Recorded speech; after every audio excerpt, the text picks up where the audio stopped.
I'm gonna do a elk roast from this year's elk we got, my son got. And I figured I'm gonna do it in Instapot. This will be my first elk roast in Instapot, but it can't be much different than the other. So, ready to put my seasonings into it. There's my beginning. Okay, got my seasonings rubbed in, and I thought with this I was going to do some black cracked pepper, and I also have a cracked pepper medley that I done. Some salt, some Lowry salt, some onion powder, garlic powder, and some rosemary and thyme. I've probably done some parsley, but I don't have any. And so that's that stage. Now I need to sear it in the pot. Okay, I think I was going to use some olive oil, but to be honest, I was out of olive oil, but I do have grapeseed oil, so I'm heating my grapeseed oil in the pan here, just about hot enough for me to put it in. I'll go ahead and I'll sear this probably about a minute or so on each side, and I'll take it back out. Alright, so let's see here. Let's get this in here, it's good and hot. Yeah. So I'll let that sear on a minute each side, and then we'll take it out and rest, and we'll do my onions that I got going over here. Okay, it's been going about a minute. Put a hole in here. It's actually a pretty good size roast. Let's see if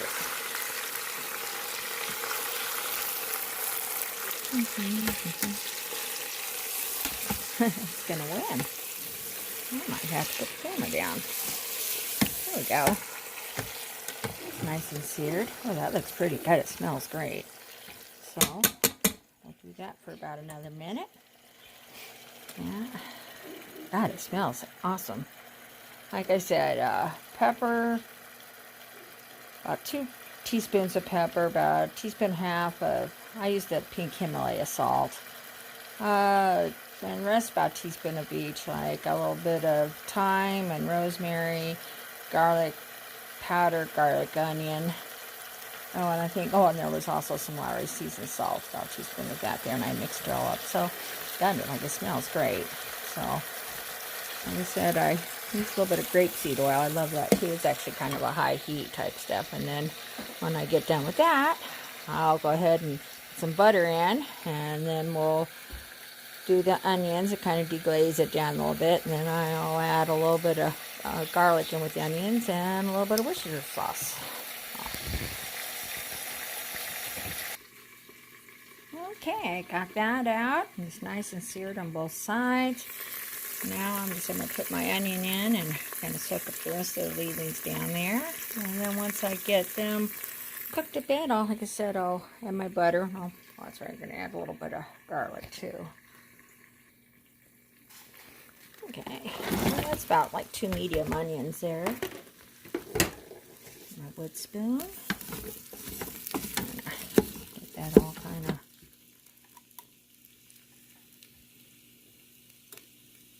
done in there. Get that going.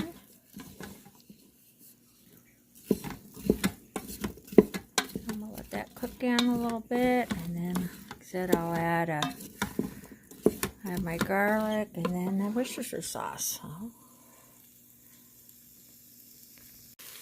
Okay, my onions are just about kind of getting all nice and pretty. So now I'm going to add my garlic and my Worcestershire sauce. Steaming up my milk. I figure about a tablespoon of garlic. So we'll add that in there. And it's 2 tablespoons of the Worcestershire sauce. So, got the Worcestershire sauce going. Stir that all down in there. All the little leftover herbs and stuff were already coated in the onions. So we'll figure about 3 or 4 minutes to let that cook down. Then we're going to add the roast, and this is a little trick that I saw happen that I saw another video, and I thought it's perfect for my carrots and onions and whatnot. Okay, my onions are dark and everything are down. That looks pretty. And now this is something I'm glad I invested into. Yep, perfect timing for that. We'll put in the pressure cooker pretty soon. But anyways, my trivet I got. So put the trivet down on top of that. Okay. Yep, I'm going to put that down for a second and get that right. So anyways, I took the trivet down. And then we're going to put the roast down. And then I'm going to cut my mushrooms up on top of it. I never can stick strictly to a recipe, and I decided to add a little more butter. And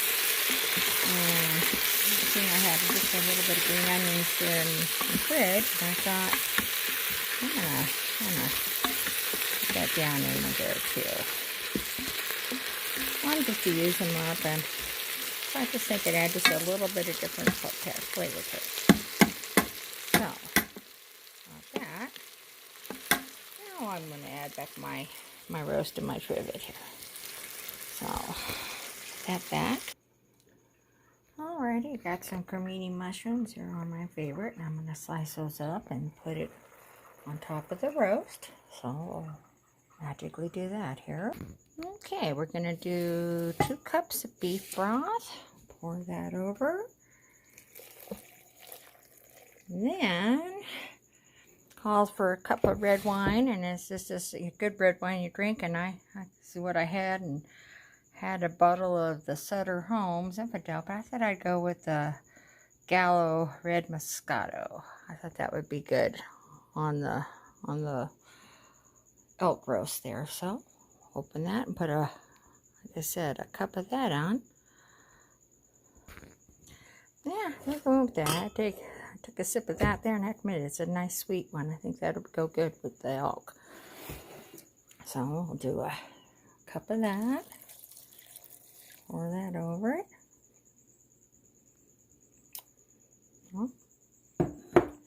Now, we're going to do the special thing. This is what I liked about this recipe, is what I'm going to do next. And I'll have to. Now, this is the cool part that I thought about this recipe, is instead of putting your potatoes and whatnots, it doesn't call for celery, but it's getting celery. But you take them, you put them in a pouch, put your potatoes in a pouch, and then your carrots in a pouch, and so on, and then put them down in the Instapot, and that way they don't get soggy, but they steam and cook, and then you transfer them into the slurry sauce there later. So this is what I'm doing. So that's the potatoes. And even though I got a little bit of the fresh garlic, I think I'm going to put a couple little cloves in my pouches too, just to cook them down in there. So there's one for that. Now I have to admit, I gotta laugh. I bought these little foil things like this. It's been a couple of years, and I never think to use them. And I thought, at last, I have something I can use them for. Just a side thought. Okay, I decided I was going to do the carrots, and I like a little broccoli and cauliflower in my stew. I thought I'd put a little bit of the celery in with each of those, and a little bit of the garlic too. Let's see, I think I still need to put a garlic into the carrots because I got it in there. And this, just to steam in some flavor. Okay, I got my vegetables in my little foil packs. I got them all to fit down into my lid. Put my lid down, close it. Make sure my steam thing is turned off. And now I'm supposed to do this for an hour. So let's see here. Let's do pressure cook for an hour here. And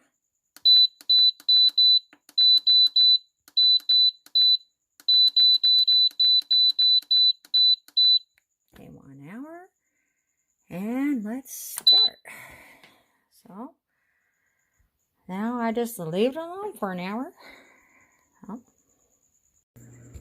Okay, well, we're done cooking here. I let it cook for an hour, and then I've actually kind of let it just rest here kind of for about 15 minutes as a natural cool down. Now I'm going to do the quick release to finish that. Do the steam.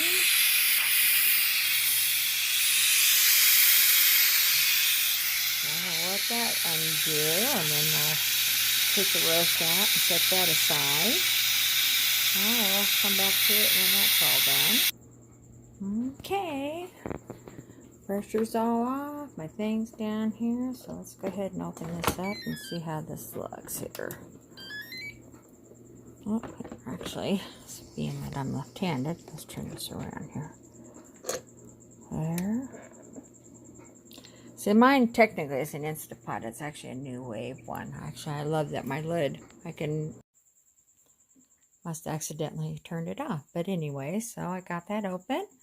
So I'm going to take my vegetables out. See how that turns out. So,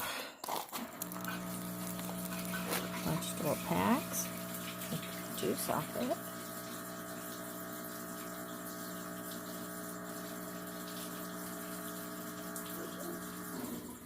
There's that one. Let's see here.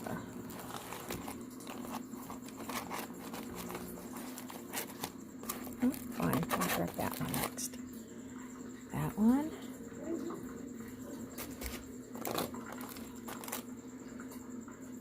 Ooh, that's looking pretty. That. So the idea of putting the vegetables in a foil pack, I really think that's a pretty cool idea.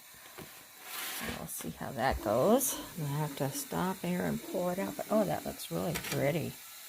That looks nice. Yeah, so pull that out. Okay, that looks really pretty. So I'm going to turn it out here, and I guess the best way is you cut it across the grain here. So I'll let that rest for a little bit, and then I'll cut that up. But I'm going to open these vegetables up here and see how that all looks, and put it all back into the sauce. Oh, here we go. I have to show it again. I just flipped it over out of the trivet there, my little lifty thing. Oh, that looks pretty. That's nice and tender. That's just falling apart. So I'll let that cool. We'll open up the veggies now and see how that looks. Oh gosh, that's nice. Like I said, I have to admit, if you can smell it, that is really nice. Okay. Okay, well, my vegetables all look pretty nice. The potatoes are nice. They're not too mushy. And my carrots and stuff. So that looks nice. So I'll dump that in. Then we'll make my slurry to thicken it up. Okay, got the vegetables all in there. The mushrooms back in. Well, that looks really nice. So now I'm going to turn it back on to a sear.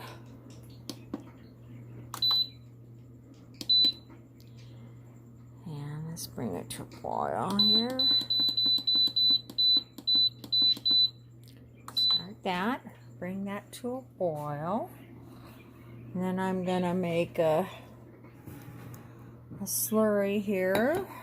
I'm going to do, what, 3 tablespoons of cornstarch and 3 tablespoons of water, and do it for a little thickener. Then I'll add a package of gravy. And I think I'm going to do it all in one little packet in the bowl here. So,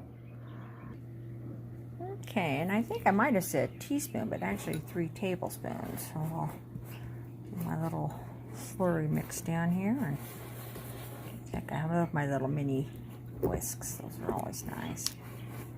Like I said, I think I add my gravy into here instead of just putting it into this pot. So pause that. Now the recipe I was looking at, the gentleman said just to, add whatever gravy mix. And he actually had an au jus gravy mix. I'm going to use the mushroom, but since he used the au jus, I remembered I had some Johnny's French dip. So I think I'll add a little bit of the au jus into my mixture here. It's starting to boil. Stir that around a little bit. So I'll put my slurry in here in just a moment. And then we'll add the cut up the roast. Okay, so I put the gravy in mixed with my little slurry, and I thought I'd put a little bit of juice from that in. Let's to kind of get her going really good.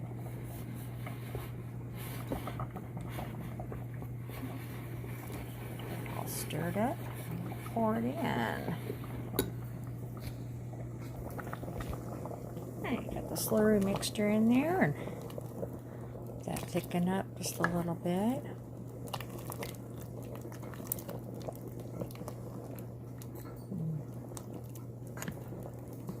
It's got a nice pretty flavor. Nice, you know, nice little sheen to it. That cooked down a little bit. Let's steam up the bone.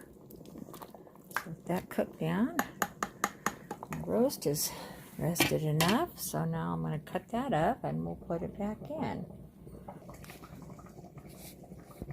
This roast is just gorgeous. So I got it cut against the grain. So I got some nice pieces here. Then I'll cut in cross sections and we'll put it back into the pot. That's starting to thicken up nice. See, it's starting to get that nice little glazy look to it. I haven't tasted it yet. Ouch! That was a little hot. Got a hot splash there.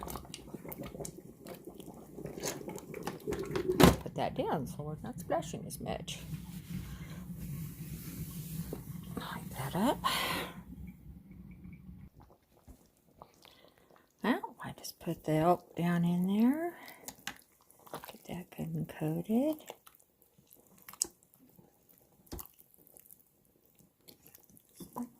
I like putting the potatoes in like that because they're nice and cooked nice, but they're,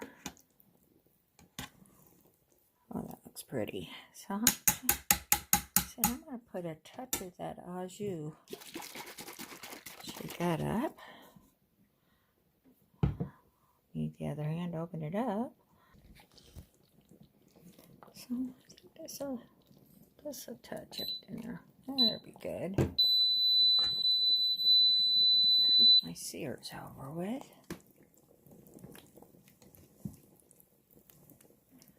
Well, I think that's about it. Looks like it turned out pretty darn nice. I'll taste here in a moment. But, looks good. Well, that looks really pretty.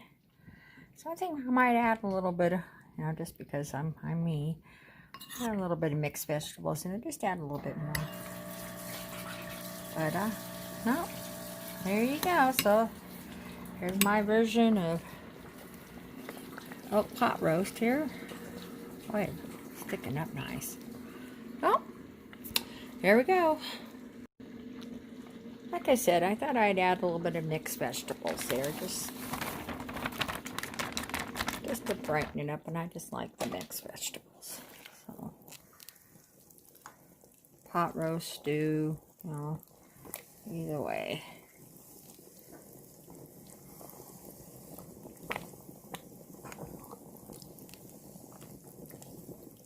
Yeah, I think that'll do her. All right, now I'm done.